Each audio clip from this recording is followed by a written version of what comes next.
Doctor Suresh कुमारी channel पर आपका स्वागत है।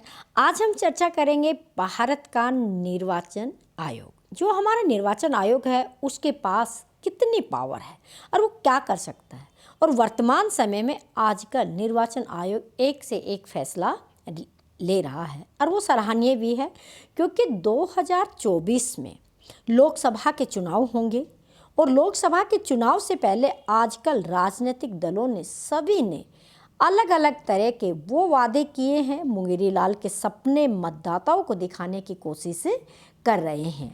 उससे ना तो देश की अर्थव्यवस्था के बारे में सोच रहे हैं, ना ही जनता के साथ किए जाने वाले वादों के बारे में सोच रहे हैं। तो देखिए, निर्वाचन आयोग है वो एक संवैधानिक संस्था है। जो कदम उठाने जा रहे हैं वो बिल्कुल सही है और वो करना भी चाहिए। लेकिन वो कब कर सकता है निर्वाचन आयोग? क्योंकि निर्वाचन आयोग के पास खुद की पुलिस नहीं है, खुद का न्यायालय नहीं है और खुद सजा नहीं दे सकता, सिर्फ कार्यवाही कर सकता। तो इसलिए निर्वाचन आयोग को पहले हमें अच्छे तरीके से पूरे अधिकार देने होंगे।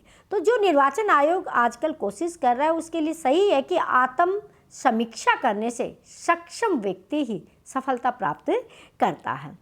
ये अच्छा है कि निर्वाचन आयोग ने ये तय किया है कि चुनाव के दौरान झूठी शिकायत करने वालों के खिलाफ कार्रवाई की जाएगी।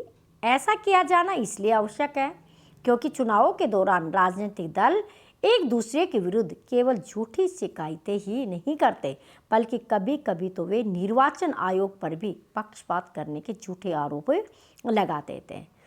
ऐसा इसलिए कि सिलसिला बढ़ता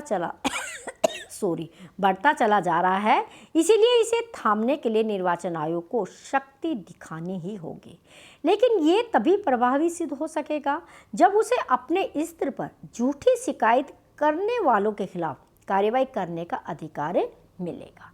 आमतौर पर अभी ये होता है कि निर्वाचन आयोग चुनावों के दौरान अनुचित साधनों का इस्तेमाल करने वालों के खिलाफ अदालतों में शिकायतें दर्ज कराता है, और वे किसी से छिपा नहीं है कि अदालतों में वर्षों तक ऐसे मामले खिंचते रहते हैं। समस्या केवल झूठी शिकायतों की नहीं होती, बल्कि प्रत्याशियों की ओर से झूठे हलफनामे दायर करने की भी होती है। देखने में आता है कि कई बार प्रत्याशी जानबूझकर अपने हलफनामे में समस्त आवश्यक जानकारी सही तरीके से नहीं देते। इसी तरह एक अन्य समस्या चुनावों के दौरान मतदाताओं को प्रलोभन देने की भी है, जो वर्तमान समय में बहुत पीक पर है।